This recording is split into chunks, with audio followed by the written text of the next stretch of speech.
नमस्कार विद्यार्थी मित्रांनो, जनता हायस्कूल ज्युनियर कॉलेज शिरोळमधील इयत्ता 9वी सामाजिक शास्त्र या विषयामधील आपण इतिहासाचे प्रकरण क्रमांक 4 आर्थिक विकास हा भाग पहिला आपण पाहिलेला आहे. तर त्या भाग पहिल्यामध्ये आपण काय पाहिलं तर मिश्र अर्थव्यवस्था. तर मिश्र अर्थव्यवस्थेमध्ये अर्थव्यवस्थेचे 3 भाग दिसून येतात. एक सार्वजनिक क्षेत्र, खाजगी क्षेत्र आणि संयुक्त क्षेत्र.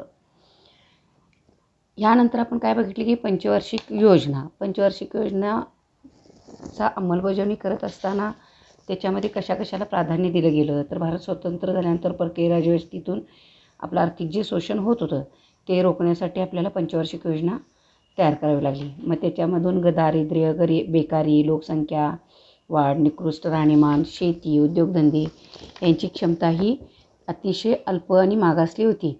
मग ही समस्या देशासमोर होती आणि त्याच्यासाठी त्याचं नियोजन करणे गरजेचं होतं. आणि या नियोजनामधून त्यांनी 1950मध्ये भारत सरकारने नियोजन मंडळाची स्थापना केली आणि त्याचे अध्यक्ष होते पंडित जवाहरलाल नेहरू. तर या मंडळाने काय केलं की कृषी, ग्रामीण विकास, संतुलित उद्योगीकरण, किमान जीवनमानातील तरतुदी, लोकशाहीशी सुसंगत अशा आर्थिक विकास योजनांची आखणी व अंमलबजावणी आणि यामध्ये लोकांचा सहभाग आणि व्यक्तीचा विकास करणारी 5 वर्षाची योजना तयार केली आणि ही योजना म्हणजे पंचवार्षिक योजना. आता ही ठरवत असताना आपल्याला नियोजनाचे मूलभूत तत्त्वसुद्धा माहीत असलं पाहिजे. तर नियोजनाचं मूलभूत तत्त्व काय होतं तर एखाद्या देशातील साधनसामग्रीचे प्रमाणशीर वाटप व तेथील मनुष्यबळाचा अयोग्य वापर.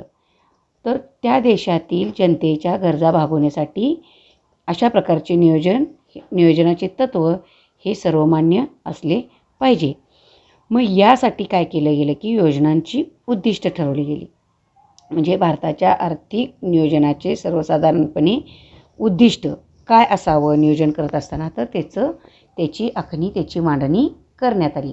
तर त्याच्यामध्ये आपण पॉईंट्स बघितले की राष्ट्रीय उत्पन्नात वाढ पाहिलं, मूलभूत उद्योगधंद्यावरती भर, त्याचे औद्योगिकरण, अन्नधान्याच्या बाबतीत देश स्वावलंबी बनावा म्हणून कृषी उत्पादनामध्ये वाढ, त्याच्यामध्ये वेगवेगळे तांत्रिक बदल केले गेले, त्यानंतर रोजगार उपलब्ध केले गेले, मनुष्यबळाचा पुरेपूर उपयोग करून घेतला गेला, प्राप्ती व साधनसंपत्ती याच्यामधील विषमता दूर केली, वस्तूच्या किमती स्थिर पातळीवर स्थिर केल्या, कुटुंब नियोजन करून वाढत्या लोकसंख्येला आळा घातला, दारिद्र्य निवारणासाठी, राहणीमान उंचवण्यासाठी काही उपाययोजना केल्या, सामाजिक सेवांचा सुद्धा विकास केला गेला आणि त्यानंतर आर्थिक क्षेत्र हे स्वावलंबी बनवण्यासाठी प्रयत्न केला गेला. हे होतं आपलं आर्थिक नियोजनामधील आर्थिक विकासामधील ही सुरुवातीचा टप्पा होता की अर्थव्यवस्था अवलंबल्यानंतर आपल्याला काय करायचं होतं ते. आणि त्याच्यासाठी काय केलं की पंचवार्षिक योजना ठरवली. तर त्याच्यातली पहिली पंचवार्षिक योजना ही काय होती तर 1951 ते 1956 पहिली पंचवार्षिक योजनेचा कालावधी किती होता दर 5 वर्षाचा पंचवार्षिक योजना होती. तर त्याच्यामध्ये आपल्याला स्वातंत्र्य मिळालं 1947ला आणि 1950पासून आपण संविधानाचा अवलंब केला आणि त्यानुसार देशाचा कारभार करण्यावरती भर दिला गेला. म्हणून पहिली पंचवार्षिक योजना 1951 ते 1956 या कालावधीमध्ये केला गेला. तर ह्याच्यामध्ये कोणकोणत्या गोष्टींच्यामध्ये सुधारणा करण्यात आल्या तर त्याच्याविषयी आपण आता माहिती पाहूया. पहिली पंचवार्षिक योजना 1951 ते 1956. या पंचवार्षिक योजनेत सर्वात जास्त महत्त्व कृषी विकासाला दिले होते. या योजनेवेळी दुसऱ्या महायुद्धाचे परिणाम व नुकत्याच झालेल्या फाळणीमुळे मोठ्या प्रमाणावर अन्नधान्याची टंचाई निर्माण झाली होती. म्हणून कृषी विकासावर भर देण्यात आला. तसेच सामाजिक विकास, जलसिंचन व पूर नियंत्रण, ऊर्जा साधने, ग्रामीण व छोटे उद्योग, मोठे उद्योग, खनिजे, वाहतूक व दळणवळण, शिक्षण, आरोग्य यांवर खर्च करण्यात आला. नियोजनबद्ध आर्थिक विकासाची पायाभरणी करणारी ही योजना होती. दुसरी पंचवार्षिक योजना 1956 ते 1961. या योजनेत जड व मूलभूत उद्योगांना प्राधान्य देण्यात आले. या योजनेचा प्रस्तावित खर्च 4,800 कोटी रुपये होता. प्रत्यक्षात मात्र 4,600 कोटी खर्च झाला.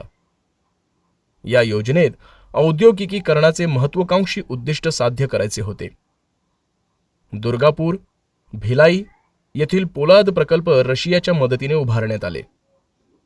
ओरिसा राज्यातील राऊरकेला येथील पोलाद प्रकल्प जर्मनीच्या मदतीने उभारण्यात आला. तसेच झारखंड राज्य सिंद्री येथील रासायनिक खतांचा कारखाना, पश्चिम बंगाल चित्तरंजन येथील रेल्वे इंजिने बनवण्याचा कारखाना, तमिळनाडूमधील पेरांबूरचा आगगाडीच्या डब्यांचा कारखाना, आंध्र प्रदेशमधील विशाखापट्टणमचा जहाज बांधणीचा कारखाना इत्यादी प्रचंड व अवजड उद्योगधंद्यांचे कारखाने सार्वजनिक क्षेत्रात उभारण्यात आले. शेतीला पाणी पुरवठा करण्यासाठी भाकरा नांगल हे धरण सतलज नदीवर हिमाचल प्रदेश व पंजाब या 2 राज्यांदरम्यान बांधण्यात आले. भाकरा नांगल आजही भारतातील सर्वात मोठे धरण आहे. यावरून लक्षात येतं की दुसऱ्या पंचवार्षिक योजनेत प्रचंड मोठी धरणे उभारण्यात आली. या योजनांमुळे राष्ट्रीय उत्पन्नात वाढ झाली. तिसरी पंचवार्षिक योजना 1961 ते 1966. या योजनेत उद्योग व कृषी विकासाचे संतुलन साध्य करायचे होते. दरवर्षी राष्ट्रीय उत्पादनात वाढ घडवून आणणे, अवजड उद्योग, वाहतूक व खनिज उद्योग, विकास, विषमता नष्ट करणे आणि रोजगाराच्या संधीचा विस्तार करणे हा या योजनेचा मुख्य हेतू होता. तिसऱ्या पंचवार्षिक योजनेदरम्यान 3 महत्त्वाच्या घटना घडल्या. त्या म्हणजे 1962चं चीन युद्ध, 1965चं पाकिस्तान युद्ध आणि 1965-66चा भीषण दुष्काळ. यामुळे विकासाच्या कामांपेक्षा संरक्षणाकडे व दुष्काळ निवारणाकडे सरकारला अधिक लक्ष द्यावं लागलं. त्यामुळे तिसरी पंचवार्षिक योजना ही पूर्णपणे अपयशी ठरली. अन्नधान्याचं उत्पादन 82 दशलक्ष टनावरून 72 दशलक्ष टनापर्यंत कमी झालं. याचा भारतीय अर्थव्यवस्थेवर फार ताण पडला. एक वार्षिक योजना 1966 ते 1969. तिसऱ्या योजनेच्या अपयशामुळे व निर्माण झालेल्या आर्थिक अस्थैर्यामुळे सरकारला चौथी योजना सुरू करता आली नाही. ही सुट्टी 1 एप्रिल 1966 ते 31 मार्च 1969च्या दरम्यान राहिली. या दरम्यान सरकारने 3 एकवार्षिक योजना राबवल्या, ज्यांचं उद्दिष्ट स्वावलंबन हे होतं. 1. पहिली वार्षिक योजना 1966-67. 1966च्या खरीप हंगामात सरकारने हरित क्रांतीच्या तंत्रज्ञानाचा वापर केला. 2. दुसरी वार्षिक योजना 1967-68. हरित क्रांतीच्या तंत्रज्ञानामुळे व पुरेशा पावसामुळे अर्थव्यवस्थेची परिस्थिती सुधारण्यास सुरुवात झाली. 1967-68 मध्ये अन्नधान्यांचे सर्वात जास्त उच्चांकी उत्पादन झाले. आणि 3. तिसरी वार्षिक योजना 1968-69. अन्नधान्य उत्पादन वाढल्याने किमती स्थिरावल्या. चौथी योजना सुरू करण्यास अनुकूल परिस्थिती निर्माण झाली. त्यानंतर 1969ला सरकारने चौथी पंचवार्षिक योजना राबवली. 1969 ते 1974. या योजनेचं घोषवाक्य स्वावलंबन हे होतं. या योजनेत मूलभूत उद्योगांचा विकास सरकारने करावा, आर्थिक विकासाचा वेग वाढावा आणि समाजवादी समाज रचना निर्माण करण्याकडे लक्ष पुरवावे असं ठरवण्यात आलं. 2 जुलै 1969 मध्ये 14 बँकांचे राष्ट्रीयीकरण करण्यात आले. चौथ्या पंचवार्षिक योजनेचा विचार करता ही योजना अपेक्षेइतकी यशस्वी झाली नाही. 1971ला भारत-पाकिस्तान युद्धातून बांगलादेशाची निर्मिती झाली. त्यामुळे पाकिस्तानमधून लाखो निर्वासित भारतात आले. त्यांच्यावरील खर्च भारताला सहन करावा लागला. रेल्वे कर्मचाऱ्यांची वेतनवाढ तसेच भारताला पहिला तेलाचा झटका ऑइल शॉक्स बसला. 1973 मध्ये आंतरराष्ट्रीय बाजारातील पेट्रोलचे वाढते भाव यांमुळे भारतीय अर्थव्यवस्थेला धक्के सहन करावे लागले.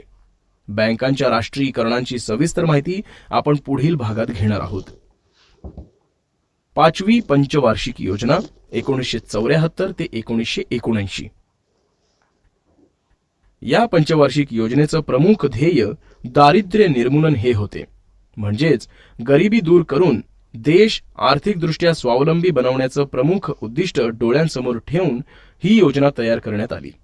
या योजनेत राष्ट्रीय उत्पन्नात वाढ करणे, मोठ्या प्रमाणावर रोजगार उपलब्ध करून देणे, शिक्षण, सकस आहार, पिण्याच्या पाण्याचा पुरवठा करणे, आरोग्यविषयक वैद्यकीय सुविधा ग्रामीण भागाला पुरविणे, ग्रामीण भागात वीज पुरवठा व दळणवळणाची साधने पुरविण्यासाठी रस्ते बांधणे, समाज कल्याण खात्यामार्फत राबविण्यात येणाऱ्या योजना मोठ्या प्रमाणावर राबविणे, कृषी क्षेत्रात विकास घडवून आणणे, मूलभूत उद्योगधंद्यांची वाढ करणे, अन्नधान्य व इतर जीवनोपयोगी वस्तूंची खरेदी एकाधिकार पद्धतीने करून म्हणजे गहू, तांदूळ, रॉकेल, डाळी, खाद्यतेल खरेदी करून त्या सार्वजनिक वितरण संस्थाद्वारा म्हणजे स्वस्त धान्य दुकानांमधून उदाहरणार्थ रेशन, शिधा वाटप केंद्र यातून गरिबांना रास्त किमतीत पुरवणे अशी उद्दिष्टे नमूद करण्यात आली आहेत. या 5व्या पंचवार्षिक योजनेत दारिद्र्य निवारण, रोजगार वाढविणे व स्वावलंबन या क्षेत्रांमध्ये अपयश आले. या दरम्यान काही राजकीय घटना घडल्या. त्यामध्ये 25 जून 1975 ला राष्ट्रीय आणीबाणी जाहीर करण्यात आली. तसेच 26 जून 1975 मध्ये 20 कलमी कार्यक्रमास सुरुवात झाली. याची माहिती आपण पुढे पाहणार आहोत. तसेच 1977 मध्ये लोकसभेच्या निवडणुकांमध्ये काँग्रेस पक्षाचा पराभव झाला आणि जनता पक्षाचे सरकार सत्तेवर आले. जनता पक्षाच्या सरकारने 5व्या पंचवार्षिक योजनेचा कार्यकाळ संपण्यापूर्वीच म्हणजे 1978च्या मार्च अखेर ही योजना संपुष्टात आणून 1 एप्रिल 1978 पासून साखळी योजना किंवा सरकती योजना सुरू केली, परंतु ती अपयशी ठरली.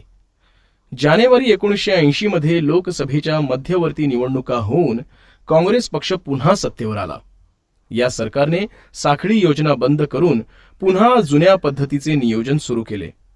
1 एप्रिल 1980 मध्ये नवीन 6वी योजना सुरू करण्यात आली. शिक्षण, स्वातंत्र्योत्तर कालखंडातील शिक्षण. भारत स्वतंत्र झाल्यावर उच्च शिक्षण, स्वातंत्र्योत्तर कालखंडातील शिक्षण.